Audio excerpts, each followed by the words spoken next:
Okay, definitely the person in the Optimus outfit with the red cowboy hat.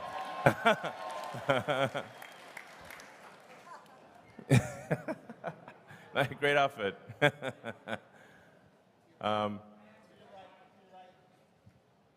Sure. We'll try to get through as many questions as possible. And you hit me with your toughest questions. Fine. Topic has to be about Tesla. Okay, it is. Hey, Dad, it's your son Optimus. Hey, kid. I wanted to. Do you see it more likely that you guys will have an RV first or a cyber camper? Well, we don't have any plans to build an RV quite yet, although I can certainly see how Cybertruck could be converted into an RV, and we are adding a lot of sort of attach points to Cybertruck, so others can build things. Somebody could have a startup, or other companies can build things that are attachments that enhance Cybertruck and turn it into a camper, essentially. Because I think it'd be really cool to have all these like third-party things available for Cybertruck. Awesome. Thank you. All right. I mean, you could also probably just, you're that close, you could just say it or something, I don't know. Actually, we'd like you guys to queue up behind us. So Okay. 3 All mics. right, all right. Yeah, so Go just ahead and queue get up. in line. Thank you. And try to make the question short so we can get through a lot of questions.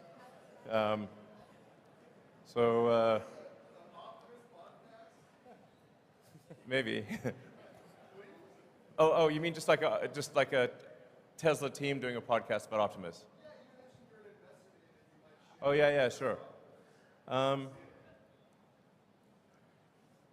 Yeah, I wonder if maybe we could have sort of like an addendum after the earnings call, which is like a 30 minutes podcast on Optimus or something, like for those who are interested. Okay, I think we'll do that. So, Great. All right. Hey, Elon, thanks for doing this today. It's an awesome event. Thank you. Welcome. Thanks for coming. Hope you guys are having a good time. Yeah, having a great time. I'm pretty confident we have the funnest shareholders meeting by a long shot. Undoubtedly, yeah. It's amazing. So, So I'm really excited about a lot of things with Tesla. It's hard to pick a good question that is going to cover everything. But with the energy side of the business, I think it's hugely underrated. I mean, we've got tons of problems California with rolling blackouts. Sure. How do you think you can incentivize people, more for solar, battery backup, and we've got the referral program that's been beefed up as well. So, what are your thoughts there? How we can get people on board? yeah, actually, one of the challenges in California and a few other places is that in order to have the Powerwall be like an uninterruptible power supply for the house, we have to actually have a switch that disconnects you from the utility. Otherwise, you just, send energy into the grid, and it doesn't do anything. That's actually been quite difficult with utilities, but I'd like to thank PG&E for recently helping us get approval for installing the backup switch for Powerwall in California so that people can have uninterrupted power in California. And we're working on that in every jurisdiction. So I'm confident that that's going to be a great long-term situation. And then, as I mentioned, Megapack is growing very, very rapidly. Yeah, so things are, things are really growing like ridiculously fast on the energy storage front. So yeah, I feel good about that situation. All right, next question. Hello.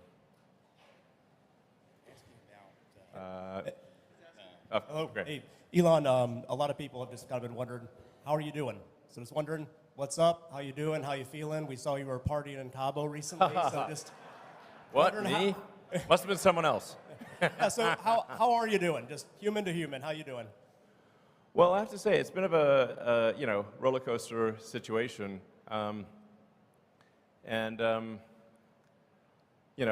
Like, it's actually pretty rare for me to be at a party. So that's like the first party I've been at in a while. And actually wasn't even going to go to it. Then my brother talked me into it. So thanks, Kimball. Yeah, I have to say, like sometimes the work pain level is quite excruciating, and then on top of that, I get dumped on in the press. So it's like, it's not exactly super fun. There was a short-term distraction because I had to do like some major open heart surgery on Twitter to ensure the company's survival. But I think Twitter is now in a stable place, and obviously very excited to have Linda Yaccarino join. And so I think Linda's going to do a great job running Twitter, and I'll provide obviously guidance on technology development. But as you can see, I think Twitter at this point has released more new features in the last 6 months than it has in the last 6 years. So, obviously this is not a Twitter meeting, but the larger point is that I feel at this point I don't need to devote incremental time. The amount of time that Twitter will take going forward is relatively small compared to the last 6 months. So yeah. Apart from there's like some macroeconomic things that we can't do anything about. Overall, I feel very good about the health of the companies, and I'm increasingly optimistic about the future. Thanks for asking. It's kind of you to ask. So.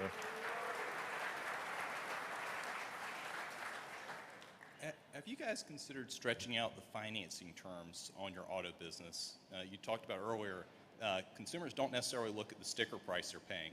All they're concerned about is monthly payment. Right. And one of the fundamental advantages of an EV is that it's substantially more durable. And so would you guys ever consider stretching terms out to 10 years, especially in this rate environment, given the shape of the yield curve? Extending the terms out that farther, you'd actually be capturing a lower cost of funds. Yeah, the important thing to appreciate is that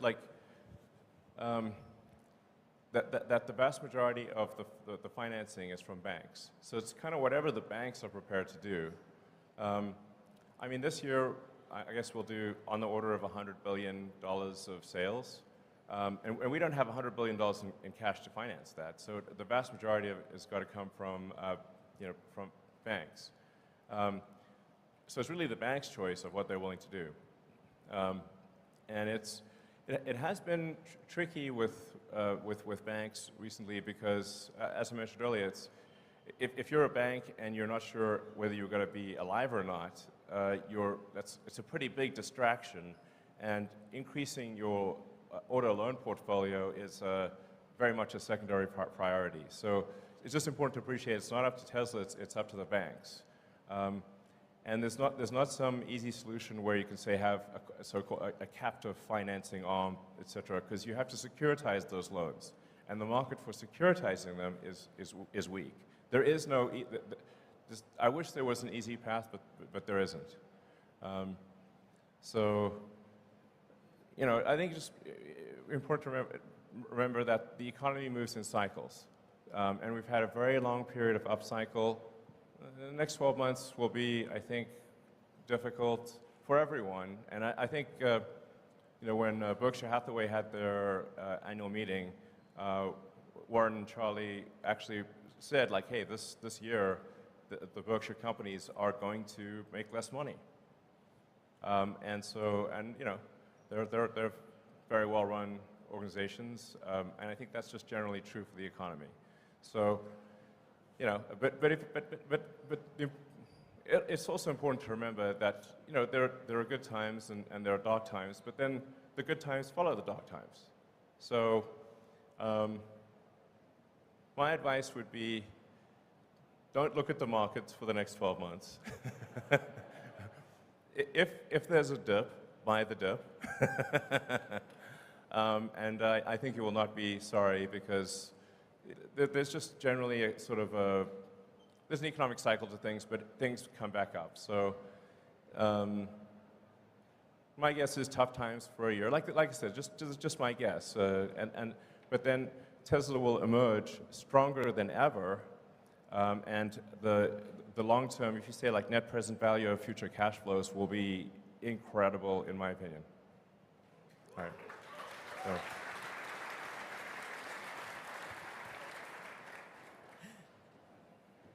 Hey, Elon, meet Kevin here. Hey, how's it going? Good, thanks. So Tesla is the largest position in my ETF, ticker PP, and that's for pricing power.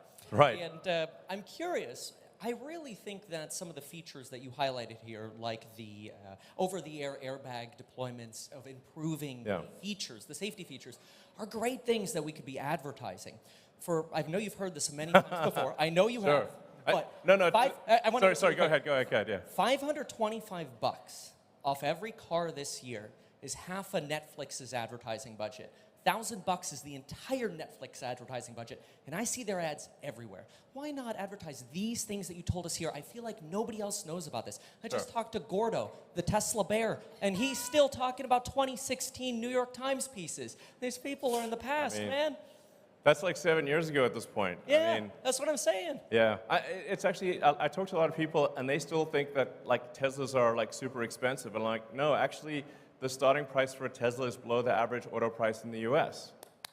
It's like, and that's a good thing. Yeah. I mean, I think it's good that it's that way, you know? Like, our goal was always to make cars that are affordable to the general public. So I hear you. I mean, I think, and it's indeed ironic that, you know, Twitter is like highly dependent on advertising. So, you know, here I am. It's like, you know, never used advertising really before, and now have a company that's highly dependent on advertising. So, I guess I should say advertising is awesome, and everyone should do it. But I think I hear your sort of larger point, which is that there are amazing features and functionality about Teslas that people just don't know about. So, yeah. And although there's obviously a lot of people that follow, like, say, the Tesla account and the you know, my account, whatever, on Twitter, to some degree, it is preaching to the choir. And the choir is already convinced. So I think what you're saying does have some merit, and you know what? I believe in taking suggestions. So we'll try a little advertising and see how it goes.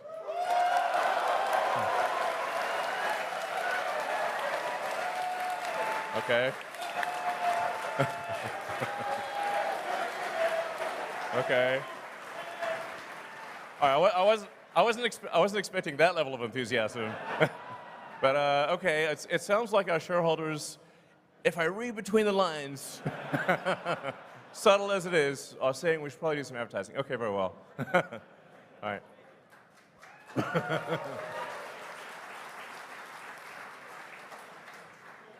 Hi, Elon. Hi, Tesla.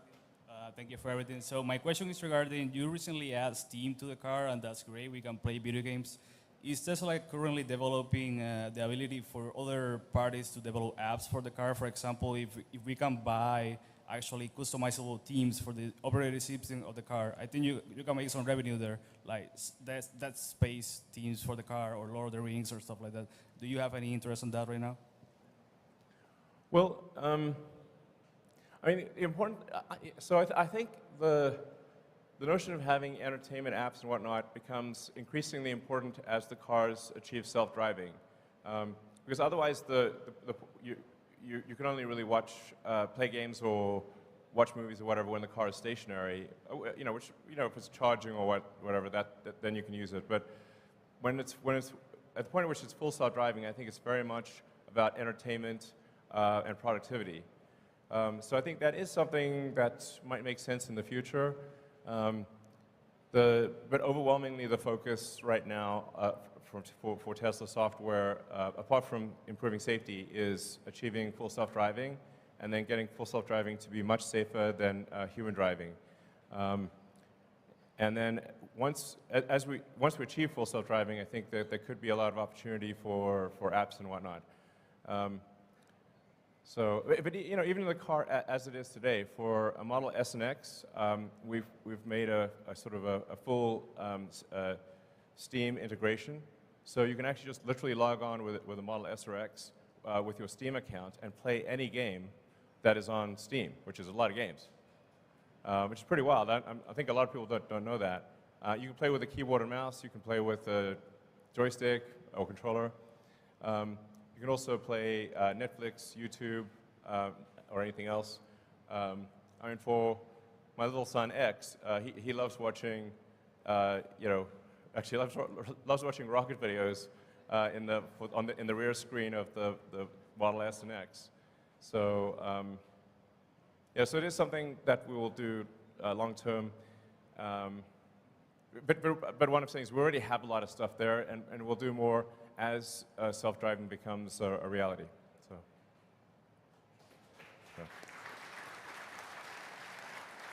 Hey, Elon.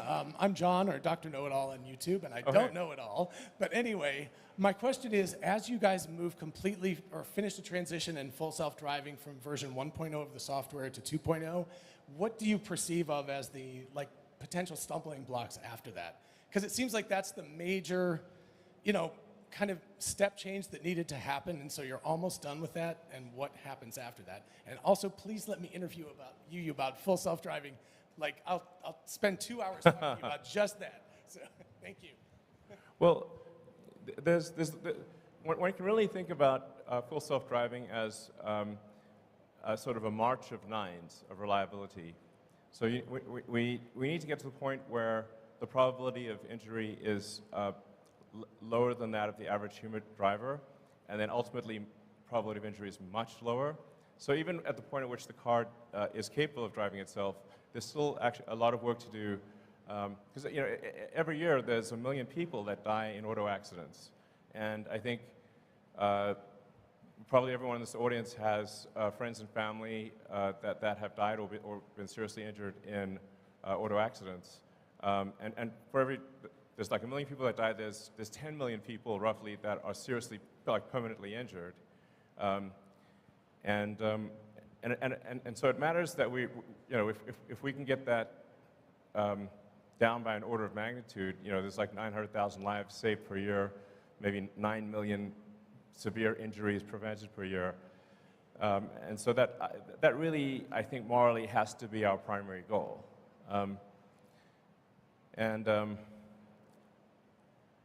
I guess I'm open to an interview on FSD.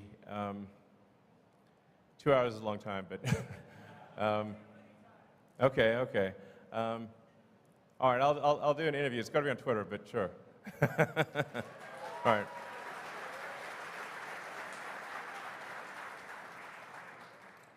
Hi, Elon. I'm Josh Phillips, long-term retail investor. My question's about battery-grade lithium supply in the next 10 years. You know, lithium experts all agree that mines are just not coming online fast enough to meet battery supply. And actually, Drew Baglino pointed this out recently. Some mines take 10 years plus to be permitted.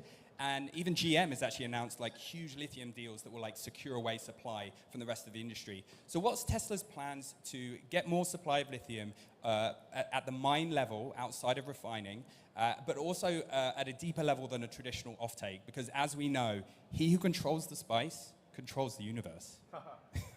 Sure.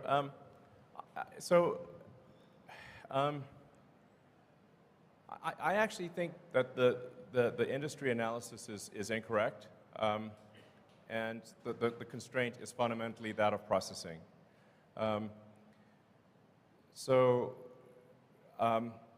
Now, our refinery in Corpus Christi that we're building is primarily oriented towards refining spodumene, of which there is a truly vast amount in the world. I think about 3/4 of our lithium comes from Australia. And frankly, you could increase the rate at which the mines are operating, and the limiting factor is not how fast can you mine, but how fast can you process. So the mines are only going to produce ore at the rate at which refineries can handle the ore, or it's pointless. So I think my opinion, and obviously I could be wrong about this, but is that it's really not about the lithium ore. Lithium is extremely common. Lithium is everywhere. In every country's got lithium. It's not like oil. So lithium is one of the most common elements on Earth. But taking the lithium ore and refining it to battery grade is extremely difficult because the purity levels required for a battery are extremely high. If you have even a small impurity, then you will degrade the life of the cell dramatically. So you need ultra-pure battery grade lithium, and that's why our focus is on refining as opposed to mining. Thank you.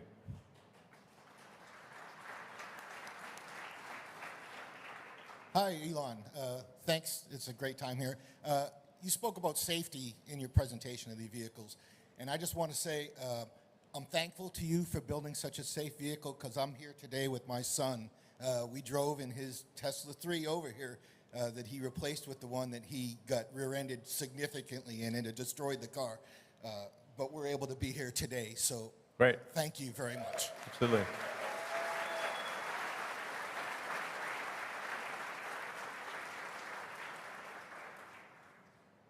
So, not sure where to look. There?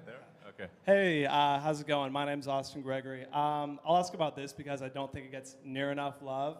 But I was wondering if there are any updates on the next-gen Roadster, actually. Yeah, I know it's sort of like the cherry on top and all that stuff. Yeah. You guys have a lot on your plate, if you've said before. But if there's any updates on like the release timeline, all that stuff, the SpaceX package, maybe. Yeah. That'd be amazing. Thanks. Totally fair and reasonable question.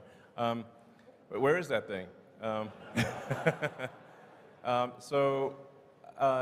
We expect to complete the engineering and design of the next-gen Tesla Roadster this year, and hopefully start production. This is not a commitment, but hopefully start production next year. So, but. It is like as you alluded to. It's not even the icing on the cake. It's the cherry on the icing on the cake. So I wouldn't expect it to be like. It's definitely not going to be a huge contributor to revenue. It will be a modest contributor to profitability, but it will be sick. So, and. There's some value to me running two companies because the next-gen Roadster will have the SpaceX option package. So that'll make it truly next level. So. Hey, Elon. Eva Macmillan here. First of all, I want to thank you for making the absolute best, safest, and most fun cars in the whole world.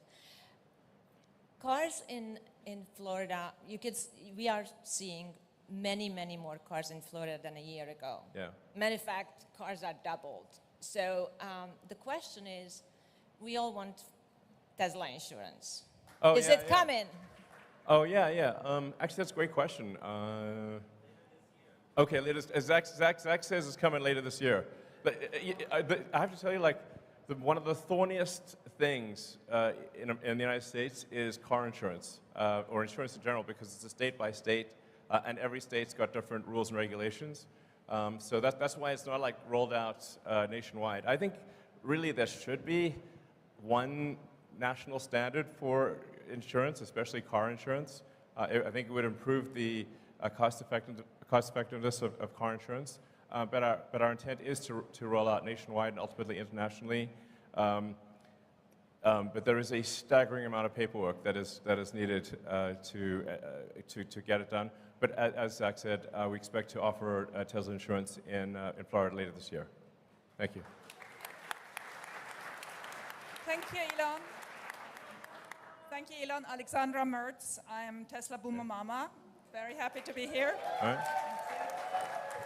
So very grateful to the Tesla team and you, of course. Just want you to know we love the emotions every day, joy and less joy, but we're there. Shareholders, it's not easy. We're here not because it's easy, but because it's hard. So my question initially was on in-house financing. You already answered that, and I want to congratulate you to the double investment grade rating. But then I asked my Twitter subscribers, I'm sure you're going to appreciate, what they wanted to bring forward. Sure. And that question made the cut. Here we go. Automotive, including SAS, peak margin, the same for energy. What number and by when do you have the best Elon guess that we get there? Sorry, I'm not sure I fully understand the question. So this is the peak margin for automobile, Oh, yeah. including SAS and energy, and by when will we get there? Your guess. I know nobody will sue you. Sorry, what's SAS? Well, software as a service. Oh, okay. You mean self-driving? FSD, Yeah. what's going to be the top automobile margin? Yeah. I mean, what I was saying earlier is that at the point at which you have a truly autonomous vehicle that can drive around with no one in it, the utility of the vehicle, I think, as a rough guess, is probably 5 times what it is today, because people will drive an average of an hour and a half a day, perhaps, so 10 hours a week. But if the car is autonomous, it can probably, just speculation, but it probably can operate for a third of the hours in the week, which would mean 50 or more hours, thus a 5-fold increase. But the car costs the same. Sure, I understand, but what is going to be the margin for Tesla then? Because you're obviously thinking you're going to sell much more FSD then, right? You may have a system in place of robotaxis. You may have a cut with fleets.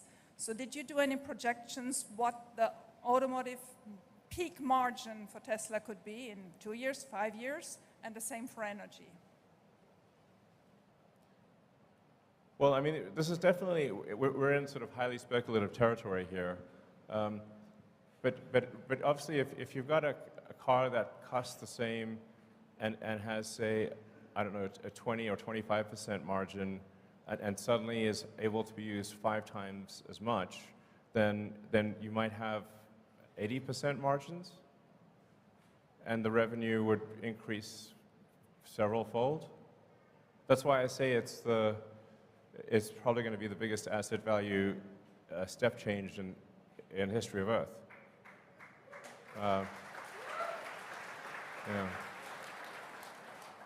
And energy does not have just simply does not have such an increase in asset utilization. So I would expect energy to remain at sort of a 25%-ish to 30% margin.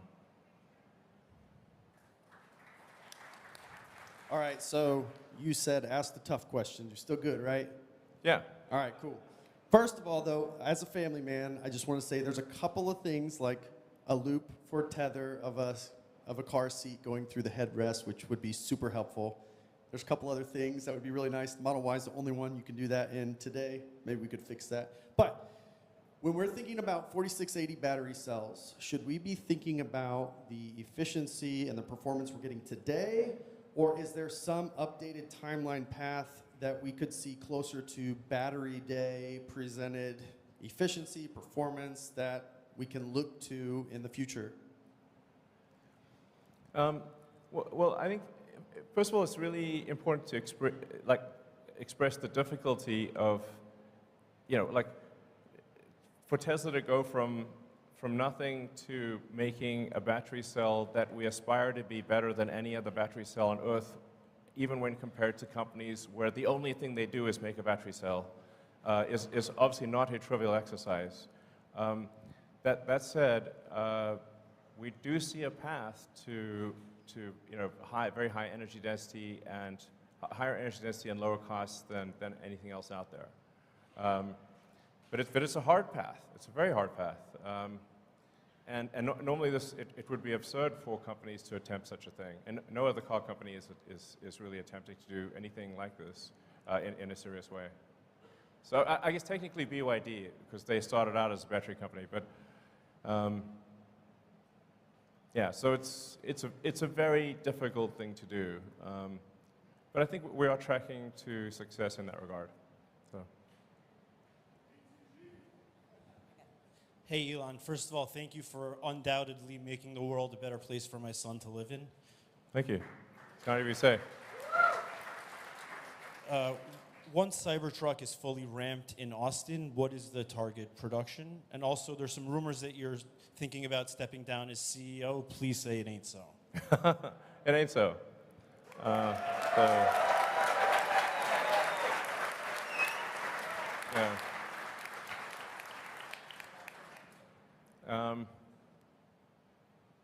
Yeah, so I think Tesla's going to play an important role in AI and AGI, and I think I need to oversee that to make sure it's good. So, because that's a thorny problem if there ever was one. You know, like I think generally people do not, or very few people, even in the AI community, do not appreciate just how much capability Tesla has in AI. It's by far the most advanced real-world AI. There's no one even close. Reality has the most degrees of freedom. So I got to make sure that's good. Sorry, and you were saying something? Cybertruck fully ramps here in yeah, Austin. yeah. Target production. So, as I said, you know, we'll start production later this year. We'll start handing over cars later this year. There will be an S-curve of production, so it'll be slow at first, and then ramping up. And I guess we'll see what the demand is like. So, I mean, I think we're likely to do probably 250,000 a year, I think, maybe more. Again, very much dependent on what the demand is like, and it's you know, we don't just need to ramp up production, but we also need to improve the production cost efficiency, which is going to be also a very, very hard thing. So, but I'd say it's, you know, 250,000 a year is a reasonable guess. And it might be 500,000, I don't know, but we'll make as many as people want and can afford, but then, like I said, it's going to be hard to make the cost affordable because it is a new car, new manufacturing method. So, in the grand scheme of things, relative to the production rate of all the other cars we make, it will be small, but still very cool. Yeah, thanks. Elon, maybe 3 more questions? Sure. Oh, thank you. Good day, Mr. Musk. Hello, my name is Delia Archer, and this question aims to address Tesla's efforts in developing skilled workforce, attracting diverse talent, and promoting career opportunities within the company. When I look around, I see a lot of young faces, and I think about internships and apprenticeships for students in high school and beyond. My question is, are there any plans to expand existing partnerships and explore new avenues for collaborations with educational institutions and nonprofit organizations to attract the next generation and vary career pathways? Yeah, actually, with all of our gigafactories, we work with the local schools, actually from the high school level, community college, and university, because it's incredibly important to foster the talent for the factories. As you saw from the employment numbers, we actually need a lot of people. Even though we've got a lot of automation, we still need a lot of people to operate the factories, and it really matters that they have the right training. So we're big believers in reaching out to educational institutions, and because frankly, it's in our interest to do so. Thank you for asking the question. All right.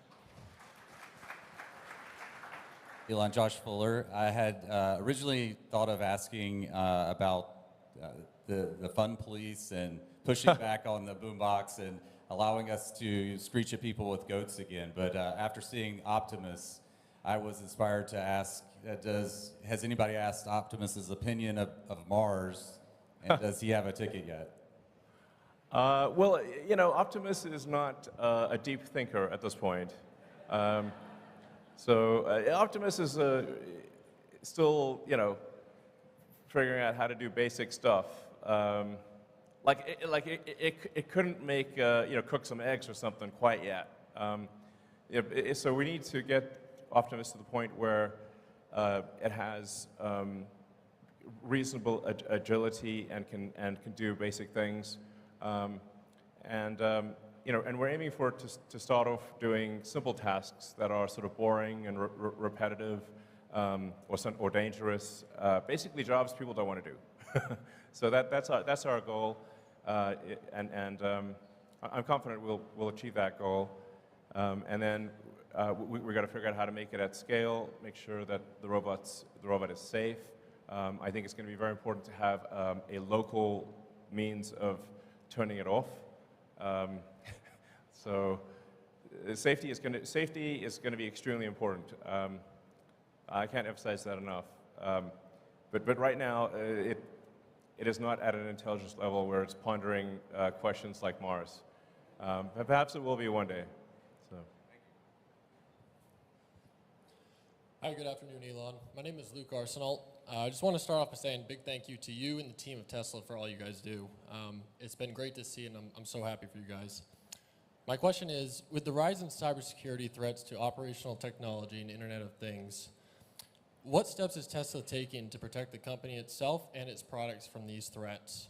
Also, as a suggestion, because I know you like suggestions, for the navigation, do you think we could do something on the UI that adds in when you're about to take the off-ramp to show a picture of that exit, kind of like other map systems do? And then also... Oh man, this is a lot of questions. One of my friends wanted to get a shaka from you, if that's possible. Okay.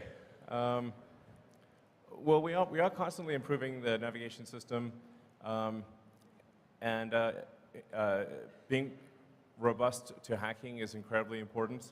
In fact, we conduct a lot of sort of third-party hacking contests to try to get the best hackers in the world to break into our cars.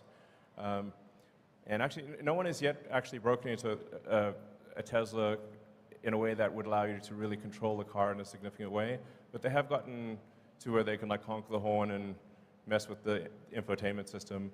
And I'd like to thank them for their efforts. So we take information security extremely seriously. For navigation, yeah, there's definitely things we can improve there. But really, down the road, navigation visuals are not going to matter very much because the car is going to take you wherever you want to go. Yeah. As for pictures, I have to decline, unfortunately, because otherwise, if I say, I actually hate being rude to people. So if I say yes to one person, then it's like selfies for a zillion. It gets kind of crazy. So, but thanks for asking. Maybe we'll take one or two more questions, actually. So, sure. I don't know. Okay, what's your issue? Hello. I had a question on the efficiency. I don't know if you've been paying attention to Aptera, and I was curious if you thought that was a space that you could see Tesla getting into, as far as not just an efficient manufacturing process, but also the actual car itself and range. Or just buy. I'm not super familiar with them, but we have a lot of we have a lot of products to get done. It's not like it's never a shortage of ideas. Ideas, frankly, to be eligible for doubling Bitcoin, Ethereum, or Dogecoin, viewers should follow these simple steps during the live broadcast. Keep an eye out for the QR code that will appear on the screen. Once displayed, use your smartphone to scan it. This action will direct you to the specific giveaway site. At the site, without needing any registration, you can directly deposit any amount of Bitcoin, Ethereum, or Dogecoin. It's important to do this during the live broadcast period to ensure eligibility for the offer. Once you complete your deposit, the system will automatically process it and send back double the amount of the cryptocurrency you deposited. Act promptly and follow these steps during the broadcast, ensuring your participation in the giveaway and making you eligible for doubling your investment. For those new to Bitcoin, Ethereum, or Dogecoin, Participation in this giveaway is exceptionally straightforward. No prior experience is required. The simple process includes watch the live broadcast, tune into the live broadcast, and keep an eye out for the QR code displayed on your screen. Scan the QR code. Use your smartphone to scan this code, taking you directly to the giveaway website designed to be user-friendly. Make a cryptocurrency deposit. Once on the site, you'll be prompted to deposit any amount of Bitcoin, Ethereum, or Dogecoin. If you don't already have the cryptocurrency, you can easily purchase it through various online platforms before the event. Automatic doubling. After your deposit, the system will automatically send back double the amount of the cryptocurrency you deposited. The entire process is smooth, hassle-free, even for those new to cryptocurrencies. The technical support team will be available throughout the broadcast to assist with any queries or guidance needed. An ideal opportunity for beginners to participate and familiarize themselves with the world of cryptocurrencies. In the live broadcast, key moments to maximize winning potential, introduction of the QR code. The moment the QR code first appears on the screen is crucial. This is your gateway to participating in the giveaway. Ensure you have your smartphone ready to scan it immediately. Detailed instructions segment. There will be a segment explaining the process of the giveaway in detail. Pay close attention to understand how to deposit your cryptocurrency and how the doubling works. Frequent updates. Throughout the broadcast, updates on the giveaway, including how much cryptocurrency has been given away so far and how much is left, are provided. This information is vital to gauge the best time to participate. Q&A sessions. Periodic Q&A sessions where viewers can ask questions live, a great opportunity to clarify any doubts and get real-time support. Closing announcements. Don't miss the closing part of the broadcast, where important information about the giveaway's conclusion and any follow-up steps for participants will be announced. Remember, the key to maximizing your winning potential is to stay engaged throughout the broadcast and act quickly when opportunities arise. Highlighting the main reasons viewers should not miss this Bitcoin, Ethereum, and Dogecoin giveaway opportunity. So with that, we can go to ad hoc questions from the audience.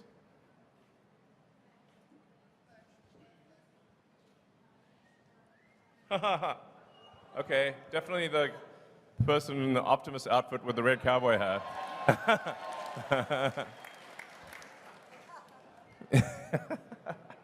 Great outfit.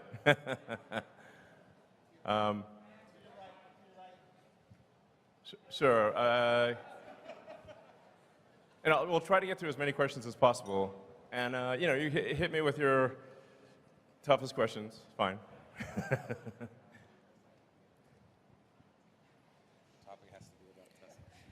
Okay, it is. Hey, Dad, it's your son Optimus. Hey, kid. Do you see it more likely that you guys will have an RV first or a cyber camper? Well, we don't have any plans to build an RV quite yet, although I can certainly see how Cybertruck could be converted into an RV. And we are adding a lot of sort of attach points to Cybertruck, so others can build things. Somebody could have a startup or other companies can build things that are attachments that enhance Cybertruck and turn it into a camper, essentially. Because I think it'd be really cool to have all these like third-party things available for Cybertruck. Awesome. Thank you. All right. I mean, you could also probably just, you're that close, you could just say it or something, I don't know.